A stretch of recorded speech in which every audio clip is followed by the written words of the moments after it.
Good day. Today we're going to do lesson plan 11, uh, term 2, grade 7, and our topic is solve time fraction problems, and it links to worksheet 38 in the DVE book.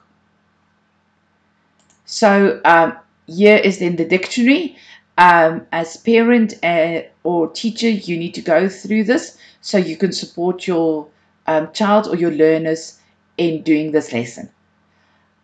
Then we're going to go to the mental mathematics. I want you to pause here, do the 10 questions. Welcome back. So what I'm going to do is I'm going to then reveal the answers. You're going to mark, you're going to check, you're going to discuss, and then we're going to carry on with the lesson.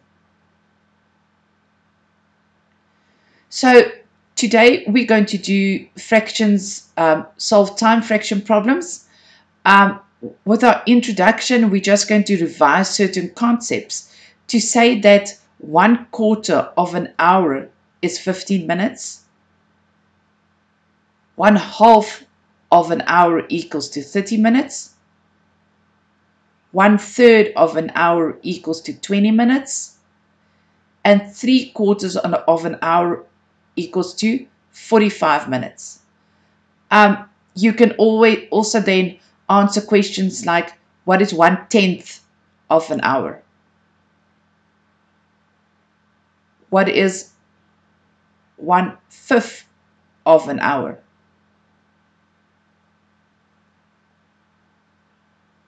What is 1/6 of an hour? Well done. Let's then carry on with the concept development.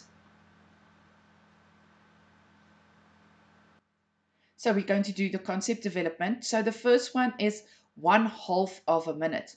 So 1/2 we write as 1/2. Then of, we learned that of means multiply by 60. So 1/2 multiplied by 60.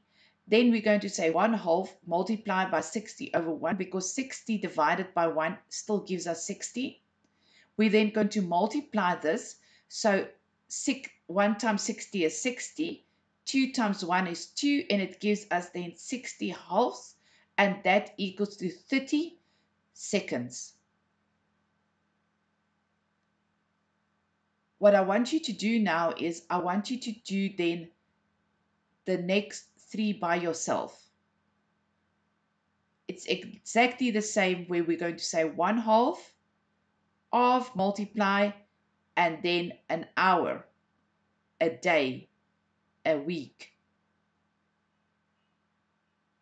I want you to pause and then do these examples by yourself. Welcome back. So now what we're going to do is we're going to look at 1/2 of a month. Now we got different days in a month.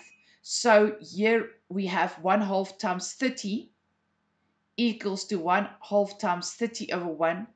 We multiply the top numbers and the bottom numbers, the denominators and numerators. We got 30 halves, or 30 divided by 2, and it's equal to 15 days. I want you now to pause and then do the rest. Then we're going to do the same with these. 1/2 of a year, 1/2 of a decade, 1/2 of a century, and 1/2 of a millennium. So again, you're going to follow the same steps to get to the answers. It's time to pause, and I want you to work through these examples. I want you now to pause here, and I want you carefully to read what is a problem and what is important to know about when we do problems, especially in this lesson where we do fractions of time. You could even take this piece and write it down in your books. This part on addition, subtraction, multiplication, and division. Addition, subtraction, multiplication, and division. It's very, very important that we know that these operations have other words as well. And these words are often used in word problems. I want you to pause. Welcome back. So now it's time then to do your worksheet activities. Um, you're going to complete this, then you're going to complete the problem solving, and then your extra activities always coming from old exam papers or tests. And lastly, you're going to do the consolidation where you're going to tick yes. If you got both of them yes, you carry on with the next lesson. If you got no, you need to revise, visit certain aspects, or you need to contact us at SA Teacher.